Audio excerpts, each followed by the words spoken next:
Hey everyone, this is the Manips and Sips podcast featuring me, myself, Dr. Jeremy Boyd, and Dr. Brandon Cruz. Today we're going to be talking about whether you're a lazy physical therapist or not. I know this is going to be a little bit controversial. Before I get and stir up too many people's feathers, let me pass it off to my partner in crime. Brandon, how's it going? Going well, good. I like controversy. I think we need to get some people fired up here, and maybe bring some points up that will hopefully let them just reflect and question, what what camp they want to go into. Unfortunately, this profession is devising into camps and is devising those camps keep growing. I feel like instead of being able to understand and use kind of all the aspects that we have available to us. So I like that title. I think we're going to make that the headline here. But I just finished a day's work. So I'm at the office still. I have my nice mug. Well, I'm that's a drinking my good whiskey out one. of this coffee mug because that's all I have in the clinic. But this was given by a intern of mine. So I love the vertebra here. I just finished off my Buchanan's bottle. So on to the next one. I'm narrowing down in a few bottles here. So that's a good thing. What do you got today, Jer? Well, you made the color pick there. I'm drinking Evil Genius. Sorry, not sorry. I just picked it up on the way home tonight. Evil Genius. That's where we had the welcome party for my wedding. If you remember Yes, that, yes. I half remember it. Good. Good. But this one's a peach IPA. So it's actually I was a little skeptical about it, but it's actually delicious. It's got Zaka, Mosaic, and Simcoe. I don't know why, but things have Simcoe hops in it. I've always liked it, but it's a real good combination of peach and that IPA. So drinking out of the Glasstown Brewing Cup, which I talked about last episode. So they're in Millville. But yeah, really good. And if I make it, if it's a really good episode, I'm gonna hit my other evil genius of there's no crying in baseball. By far of all the breweries Oh, I've been to, they have the best names, hands down, and top beer too. But I uh, wish you would have given me the names. I would have picked that one. You gave me color I mean, to pick. I give you color. I just wanted to keep it simple, dude. It's okay. I'm gonna have it later because me and Brandon have been talking for a little bit, and I'm already pretty much 2 sips away from my first cup here. And we had our little clinical rant before, so but let's get into the meat of things. All right, real quick though, Jared, lean back so everyone can see your Oh gear you're yeah, sporting. oh A yeah, Manips and Sips yep. shirts. If We anybody actually had them wants made one, a bit ago, but we've slacked on getting them out there. But yeah, I'm glad you threw it on for the podcast. of course. Let's give credit to where it's due. Your friend Scott made that Skyfo, for us, drafted it yep. up and made it. So big thank you to Scott for being the brains behind that one. Yeah, he's the logo master. If anyone ever needs one. Uh, but yeah, let's roll right into it. What's your thoughts, Brandon? Do you think? Do you think PTs are lazy now? I if I look at it, I keep trying to.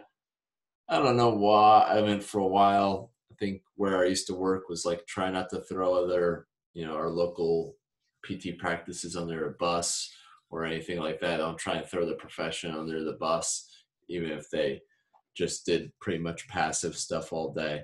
But even beyond that, I think, we all know the people that throw passive, modalities, heat, stem, ice, ultrasound. Yeah, they're pretty lazy or not really putting much effort into it. But even if you're not doing those sort of things, I think there's a degree of laziness out there.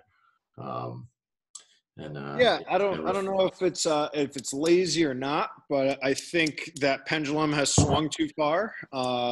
And everyone has a voice now in 2020. The Me Too movement, everyone feels like they can say whatever they want. So this is our rant, and this is my rant, taking a stance on the other side because frankly, I don't think there are enough people doing so, at least on the lower ends, other than if you go to these conferences. Obviously, you and I go to these conferences, AOMT and things of that nature, and we got fired up. But we also see the detriment it's doing to really the newer grads out there. The people who get their knowledge from social media, the people who follow these quote unquote experts because they have a bunch of followers for saying outlandish shit or whatever the hell they do. And they preach, don't touch your patient. And I'm just going to segue here into this comment. I'll show it later for you guys. Actually, I had it ready. Where'd it go? Of just what some physical therapists say. And give me 1 second, guys. I lost it here. So this came from a conference. Was that AMP? Yes, this was AMP in actually 2015. Actual statements from TT. So I found it. I apologize, guys. Thanks for bearing with me. Statement number 1, you should not use manipulation in the lumbar spine or for low back pain as it takes the locus of control away from the patient. All right, maybe be true, may not be true. All pain is in the brain, so performing manual interventions is counterproductive. We'll dive into that. And if you're using dry needling, that's akin to assaulting the patient. So, I mean, we don't really have to dive into the dry needling stuff right now, but manipulating low back pain as it takes away control from the patient, how? I think we've gotten away, and I'm saying this, I guess, broad term here, but if you're listening to this and you take offense to it, it's probably you. We've gotten away from it because we want to just educate the patient. We want to do pain science. And for some reason, pain science has been interpreted as just educating the patient, telling them that it is in their brain, their pain is in their brain, telling them that if, they do X, Y, and Z, sleep more, stop stressing and things like that, they'll be better. We have people in these camps. I probably can't say, I don't want to get charged for blasphemy or anything, but these breathing groups, you'll know who I'm talking about, where you breathe in out of a bag, where you just feel if the patient sleeps and positions correctly and reduces stress, they'll be better. We have the ability to, impact our patients, and we need to not just slide on one area of what we can do. And we've talked about this before on some podcasts where we're able to, if you hone your skills, be able to diagnose as good or if not better than a physician because we have more time. We can dry needle. That's a tool that is used that's similar to another profession. We can perform exercises. We can perform patient education. We can perform cognitive behavioral therapy. I mean, there are so many different things that we are equipped with, but we have therapists that just want to do one thing, which is fine. You get really good at one thing, but to say that manual therapy is not productive or is counterproductive, you're shortchanging yourself and you're shortchanging the patient and you're shortchanging any followers you have out there. And I think that's where the quote unquote laziness comes from. And it comes from, it's easier to just talk to a patient than to sit and learn clinical decision-making, learn how to develop your hands, to learn how to use your manual skills as interventions and assessments, learn how to use manual therapy as a means to an end. And Jeremy and I both deal with orthopedic and weekend warriors and athletic population, where manual therapy for us is a means to an end. We do it and we get our patients moving. So we cover both sides of that spectrum. And I think part of the reason why I want this podcast is we want to bring people from both ends into the middle a little bit more, so you can, utilize tools at your expose or dispense here and help your patients a little more. Absolutely. And what are your thoughts, Jer? Yeah. So, I mean, that's the real beauty of this profession. I always say, my practice is in a college town, so I get shadowers, interns, I get an email a day. And a lot of them ask me, is it worth it? Is it, something you enjoy and everything like that? And I do. I love this job every day of the week when I can go in, minus the bullshit of paperwork. I can work I've done it, worked a 14, 15-hour day, and it doesn't feel like work. It's just enjoyment to me.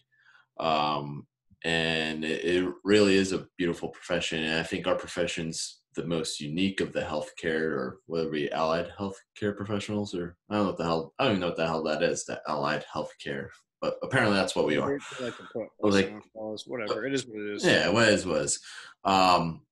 Where we do have that ability to, in the time for most of us, there are some, I guess, higher volume clinics or some places that limit timing with clients to 15 to 30 minutes.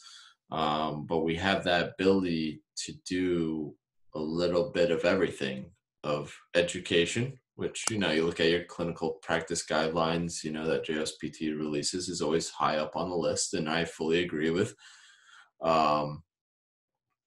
Exercise, prescribing and figuring out the exact exercises they need to do, diagnosing and assessing, just like you said, better than most physicians. If you look at our training, and then if you get any postdoctorate training, is more than any other. I think I have this ready, and let's cut you up.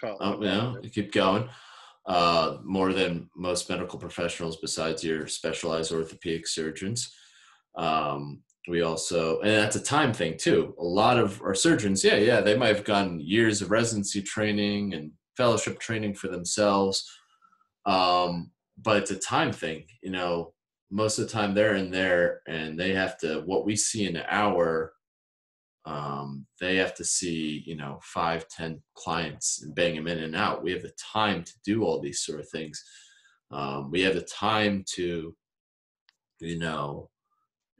also throw in hands-on therapy. It's something that's been around for centuries. There's certain things that last the test of time, and some degrees of manual therapy have, made it throughout the entire time we've been alive as a species, whether it's, manipulations or mobilizations, soft tissue, those sort of things, acupuncture and / dry needling. We are the one profession that can combine all these things together. And I think we're really shooting ourselves in the foot, taking away one of our bigger components, or one of I'd say I'd split it up into 3 things: exercises and neuromuscular balance, whatever you want to describe it as, that education, and then manual therapy. And a lot of us are saying, hey, screw 1/3 of it, let's just do exercise and education. We're no better than an excellent strength coach that can read the same articles we can read, can see some movement breakdowns probably better than most of us, and make the right exercise selection. What can we do more? Yeah, they can diagnose specific conditions, sure, yeah, but they can say, hey, this is hurting you, all right, let's modify things. But we can add that third component that few professions either have the skill for or the time for. And we're doing it because a lot of, as you were saying, was mostly students and entry levels, or, this is a social media, who's the most popular influencer kind of nation. We follow these people that, their business is what they can get online and what they can get on social media, and what DMs they can get and what people can message them. And obviously, good for them, props to them that they can be so large and, be to the masses. But obviously their business is, if they had something that needed some sort of manual techniques or this or sort of that, they can't do that over the phone or over DMs or those sort of things. So it makes sense for them to bash something that they can't have a business in and say it's not needed. So it's a real shame that that's the case. So I'm going to get off my high horse because I can talk about this all day. Yeah, a few things. So there's a, I won't mention the name here, but there's a post here saying use of manual therapy, it gets them better. and better is crossed out and it says coming back for more. And I couldn't say that's probably further from the truth. Maybe you have some patients who are like that, but I think that's going to be anywhere with those patients who just want to keep coming back unless you put a stop to it and educate them. But I think that's on you, the provider, to educate the patient. Hey, we've gotten you to a point where you can self-manage this and X, Y, and Z. That's a different conversation. But I couldn't tell you the amount of times I've had patients come in 1 or 2 times and, I manipulate them. We do a couple exercises, I educate them, and I never hear from them again. And I'm like, oh, whatever happened to this patient? I give them a call. They pick up and they're like, hey, how's it going? And it's just like, hey, how you doing? I haven't heard from you. And they're like, oh, I've been completely fine since I last saw you. I was going to call you, but I forgot, and blah, blah. You could make the argument that they're just being nice, but chances are they wouldn't have picked up the phone and had that conversation with me if they were ducking and dodging me because I did something wrong. So the fact that I've been able to get them back, people know when they're better and they don't need you anymore. I don't think that's a selling point. Now, if you want to make it a business where you yourself are telling the patient that you need to come here because you need manual therapy or you need my services, that is a business model, and that's something different. That goes beyond this clinical skill of what we're doing. I'll throw it back at you real quick, and then I want to touch upon these articles that what you said kind of spurred my mind. I have them up here on the screen share. Yeah, if you're ready for it, I agree with you and all that. I didn't want to keep talking. No, and even in the sense where you get people where it's just like, yeah, you do a couple quick techniques. I think in that particular post it was like, oh, manual therapy only works on people who are already going to get better. I'm like, you don't know that. Yes, it works on the acute clients and those sort of things, but if you didn't manage them right, that acute person becomes chronic. If you didn't do anything, like, all right, imagine coming into a PT practice and you got a fucking wicked case of acute low back pain, and you're like, all right, research says this, or I doubt they even say that. They're like, okay, you're going to be fine, do these sort of exercises. But what if every motion fucking hurts? That's a case with a lot of acute low back pain. Fucking definitely for the case for any cervical acute pain. Being that I've been there before and I've been locked up, I'm like, I can't fucking move my goddamn neck and looking like a jackass, turning my whole body around just to see people. Yeah, it's fucking annoying. And just getting, here, try some of these exercises. Okay. Even me as a therapist, I've done that to myself, and yeah, maybe help a little bit, but goddamn, I'm still in a lot of fucking pain. Oh, well, you're going to be fine. I'm educating you. And I fucking sip the Kool-Aid of pain science like nobody else. And, I've talked to people and, given them the research or talk about their stressors and everything like that. But just being given those two options and leaving, I couldn't even imagine leaving an eval like that. It's like, oh, wow. Well, he said I'm going to be fine, but I feel like absolute shit. The exercises were too painful to do because everything hurts. I guess I'll come back. And how much are we accounting for those people that drop off because they're like, I didn't get anything fucking done in that first session? But that's just going to be a fucking rant on my part. No, you bring it. We're going to rant today because you bring up some great points where these therapists that don't want to touch the patient, don't have the skill set, don't have the knowledge, or too ignorant to realize it. What are you going to do with the patient? Are you just really going to have them come in, say, educate them, you'll be fine, do these breathing exercise or this exercise, and I'll see you in a week? Because all you did there, which is a huge variable that's thrown against manual therapy, but I'll throw it against the other side, is time. How often is time a factor in healing? Where, you give an acute low back pain a couple weeks, and that acuteness is gone. They still have some pain, but they can move a little better. That's just the course of time that happens.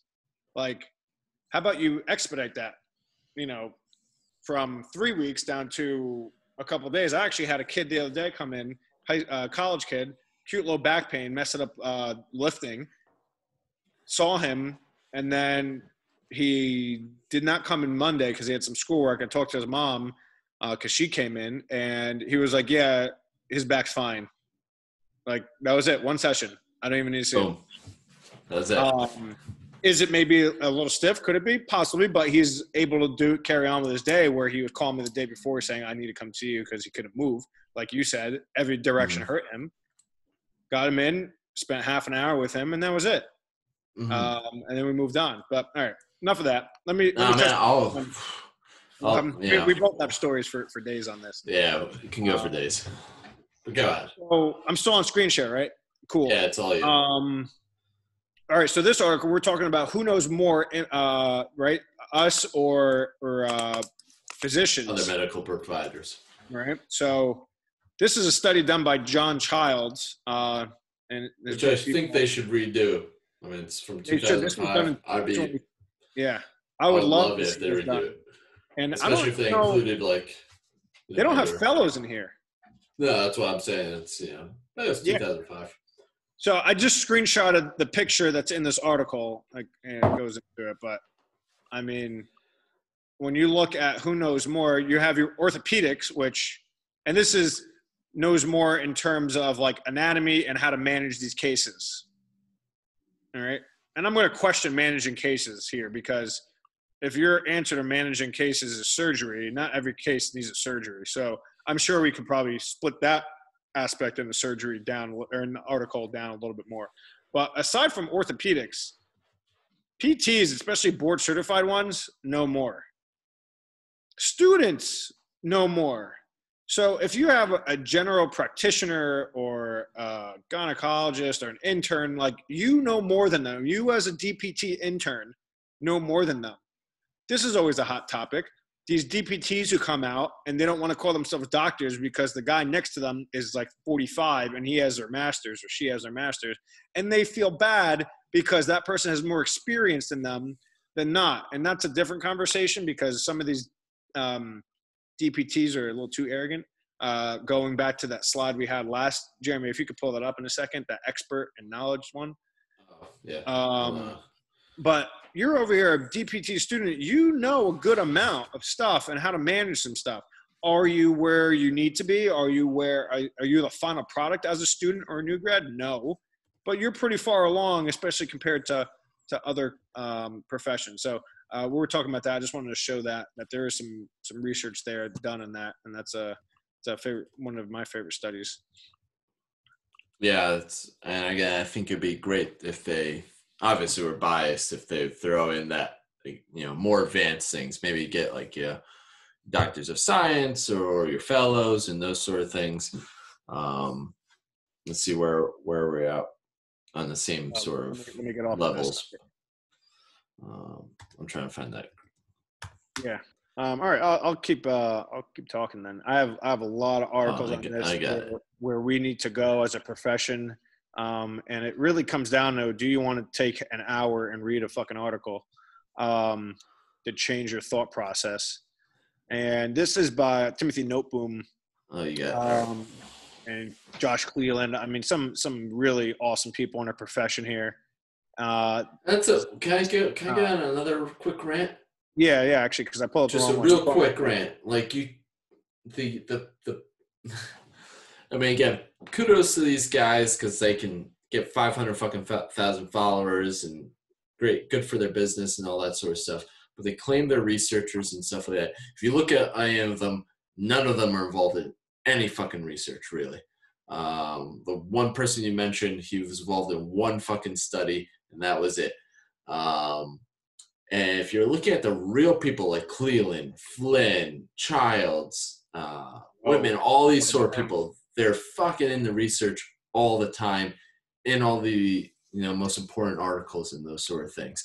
And what's another big thing is looking at the ones that also like essentially trash themselves years like before. Like if you look at Peter O'Sullivan and that sort of stuff, he was a core guy, and a couple of years later from him constantly researching things, figure out he's like, oh shit, I fucked up. Cook was involved in so many of the CPRs, and then a couple of years later he's like, you know what, maybe these weren't the best idea. That's a sign of a real good researcher. And guess what, clinician. But you don't see them on big social media platforms or those sort of things because they're fucking stuck in the research actually doing shit. because that takes hours and days and times, and they got conferences and those sort of things and presenting. And we're hanging our hat on Pearson, who's like, oh yeah, he's got great content and he made these couple cool graphs, and he puts up his tweet before and it looks kind of profound, and that was it. So I just say, look for those individuals that are actually involved in the research. Like, all right, yeah, Kevin Wilk and Mike Reynolds and ACLs and post-op shoulders. Those guys are involved in the research, so maybe we should actually, listen to what they have to say, versus a lot of these other ones that are going to be too good. Great point. But sorry. Yeah, no, they're the humble ones. And that's a great point you said, how they've gone back and they've admitted that maybe not they were wrong, but that they've moved on. I think that's the bigger thing, that they've moved on from their original thought process or hypothesis or claim or whatever. If you're a clinician and you're still doing what you did 5 years ago or even last year, really, and haven't evolved, because what you do works. Yeah, what you do works, but you don't know if something else works better. So I mean, constantly challenge yourself to be better there, and hopefully we're able to provide a platform where we're passing along this stuff. We've read it. Jeremy and I aren't at the point where we've done these research things, other than maybe some case studies and presentations, but we're not at this level, but we're at least passing it along. But this is part one. This was, the lead author was Cleland in this one, but same group of people. This was part one. By mistake, I pulled up part two, and let me pull this up on the screen for you guys. Here we go.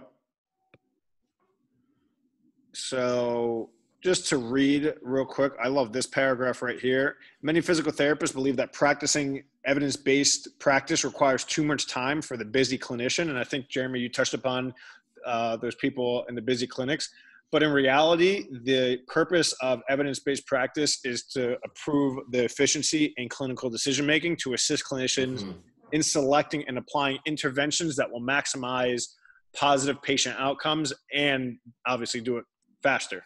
The goal is to treat your patients better and faster. So maybe you have more time to do your notes, and you don't have to bring your notes home, because treating that tennis elbow, instead of massaging it and doing, I don't even know what people do for that shit anymore, instead of just treating the neck and some neuroglides, and that takes 5 minutes, now you can have the patient make better progress, or just chalking it up to, oh, it's a tendon, it needs to be realigned and you have to do a lot of eccentrics, like move beyond that thought process.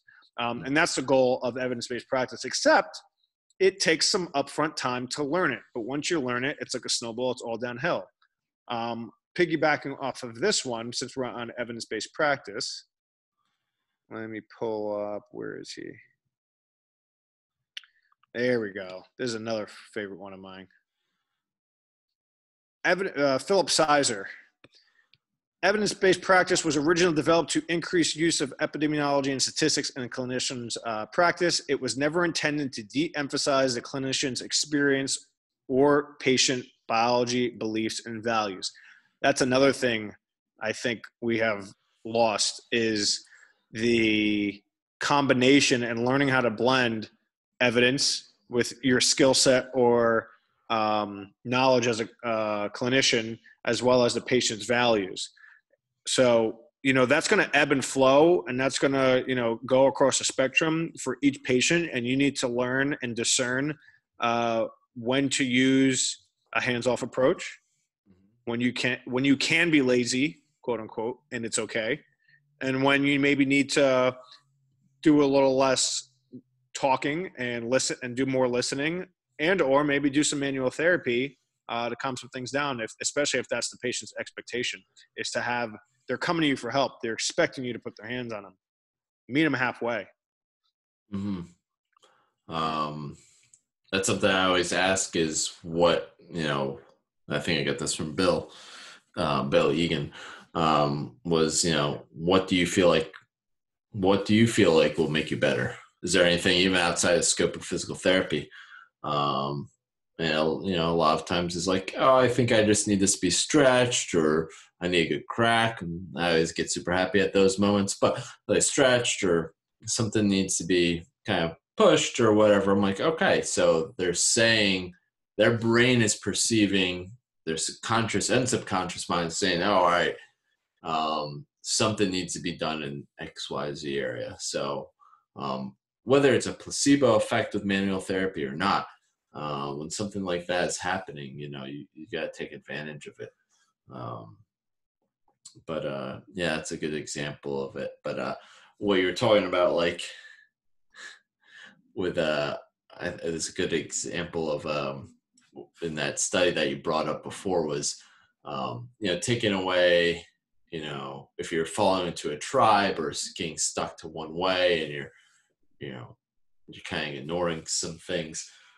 Ernie Gamble, who was of the company that I worked for, awesome clinician, a fellow himself. He said he had a fellow in training who was McKenzie certified. So nothing, McKenzie has its place and stuff like that, but she sipped the Kool-Aid too much of McKenzie.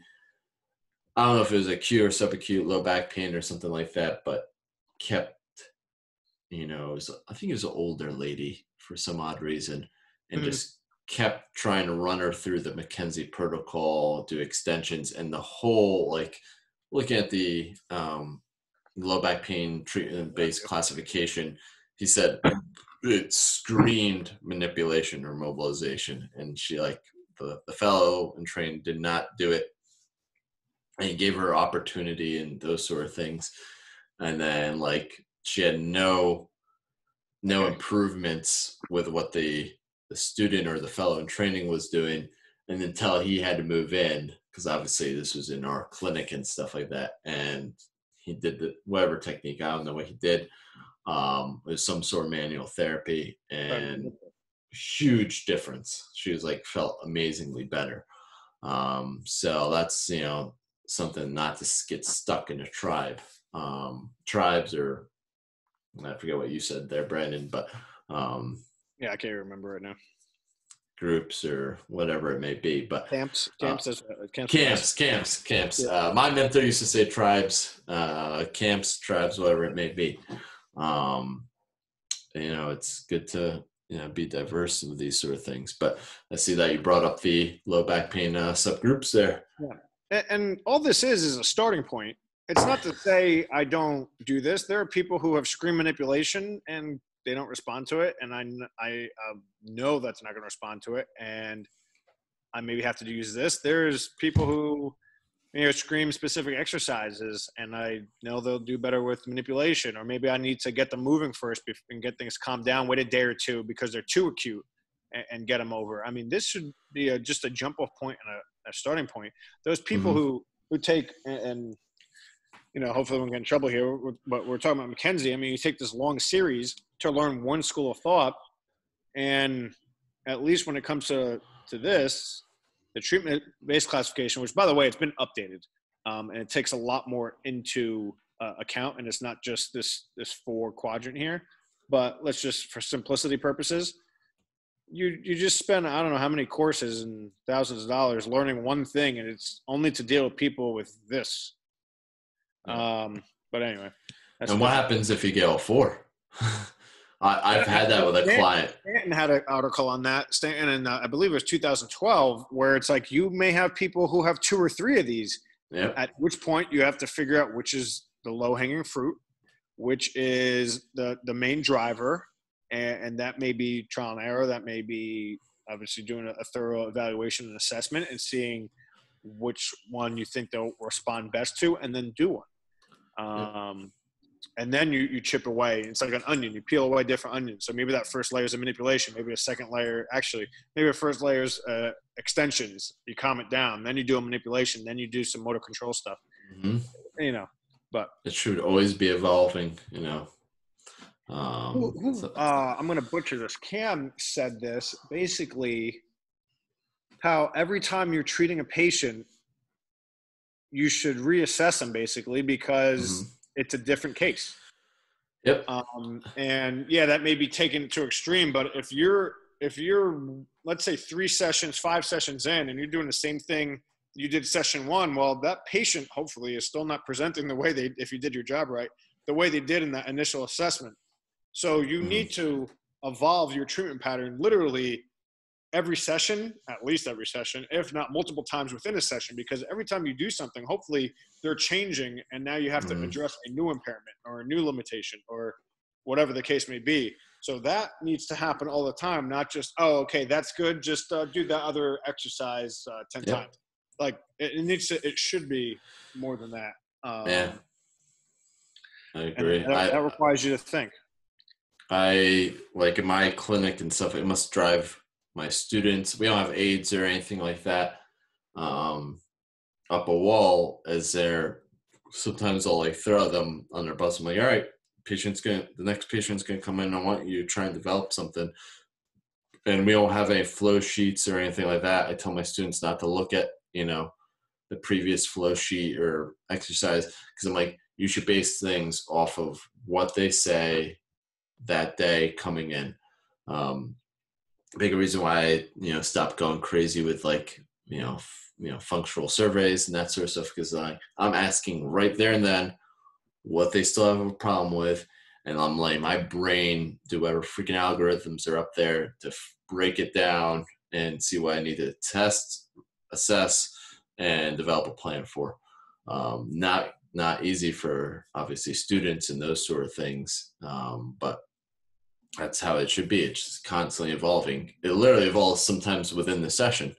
Like I'm already starting to go and they do something funny on an exercise or they report something, and you got to be able to pivot and, change things up. So, but yeah, that's just what I do. So I can go. Let's give a solution here, Jer, because we're taking shots at people and maybe their practice patterns or their beliefs. But how do we integrate both things here, both sides of the coin? And I'm going to dive into some research on Low. I have some few things, and then you piggyback off if you don't mind here, just because I have these ready. Adrian Lowe and Domerhall have done studies on the homunculus and mapping and cortical changes. And there's something called smudging. And if you haven't, there's a video you can watch from, I believe it's Butler, right? From the NEO group. No. NIO. Mark Butler. David Butler. David Butler. Talk about smudging. But basically mapping in the homunculus changes every 15 minutes. There's a plastic shift, and that's called smudging. Mosley did a study called Can't Find It in 2008, and it was these patients with low back pain, and they took a quadrant. Let me find this article. I have it right here. So let me pull it up for you guys. And yeah, all these sort of things with like, pain science, this encourage, and those sort of things, this is coming from these guys, Mosley, Lowe, Butler, but none of them ever say not to do any hands-on therapy. Actually, they all do. Pretty sure Lowe still teaches manipulations and dry needling. I don't know. So yeah, this article by Mosley, I can't find distorted image, tactile dysfunction in patients with chronic low back pain. And they put markers, they literally put quadrants, 1, 2, 3, 4, 5, 6, 7, 8, 9 across.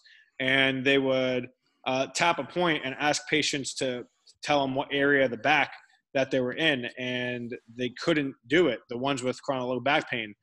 The part of the study was they went in, and if you stimulate that area in quadrant 1, 2, or 3, over some time, literally within minutes, because plasticity and the smudging changes every 15 minutes, they were able to get positive changes and determine what section they're in. So I think there's a picture here, what they did. Here we go. So, Jay, you see that? Good? Yep. So they did this, 1, 2, 3, 4, 5, 6, 7, 8, 9. They went those quadrants, and then they stimulated that area with tactile cueing, and afterwards the patient was able to do that, determine it.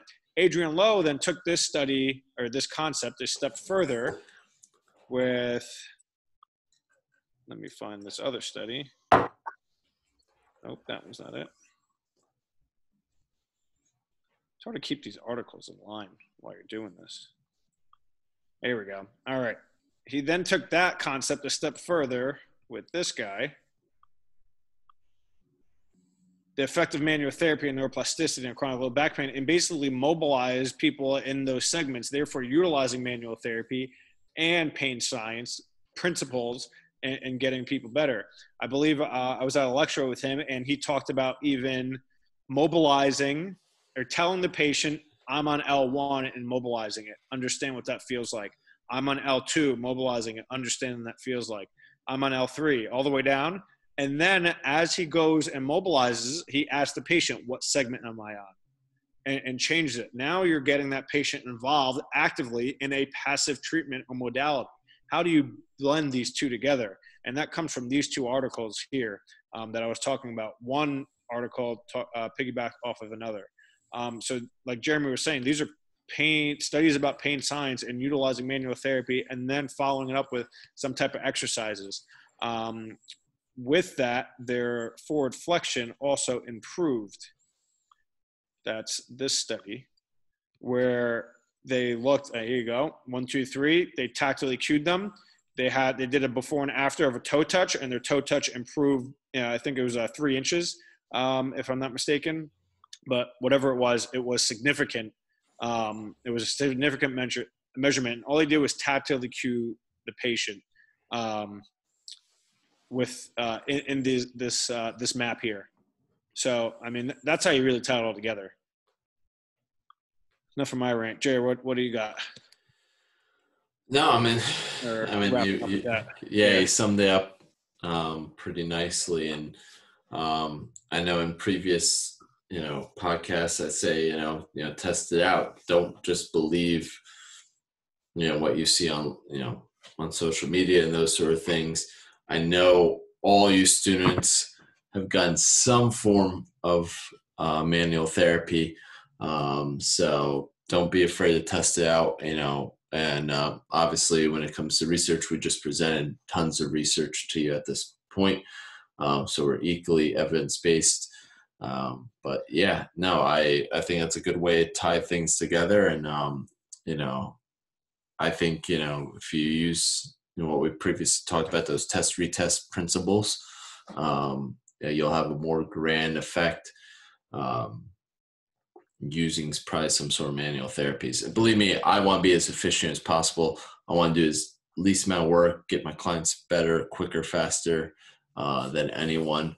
And just over the years, it's, there's still a component of manual therapy giving me a gateway to make things better, faster. So that's just me, though. Probably also Brandon and a lot of other PTs. But, keep that door open. But, Brandon, any other closing thoughts? We'll wrap up with that. I think I talked enough in today's sweet rant today. I had the research ready and queued up, so we're good. So it was good. All right, then. Hope you guys enjoyed this, and hopefully open some doors for you guys. If you have any questions, comments, concerns, or arguments based off of what we said, please feel free to reach out to us. We're at Nips and Sips on Facebook and Instagram. I'm at The Decent Doctor. You can also reach out to my business at Trifecta Therapeutics. Brandon's at Think Like a Fellow and at Pursue PT Now. And thanks for listening in, everyone, or watching us. And cheers, everyone. Cheers, guys. Take care.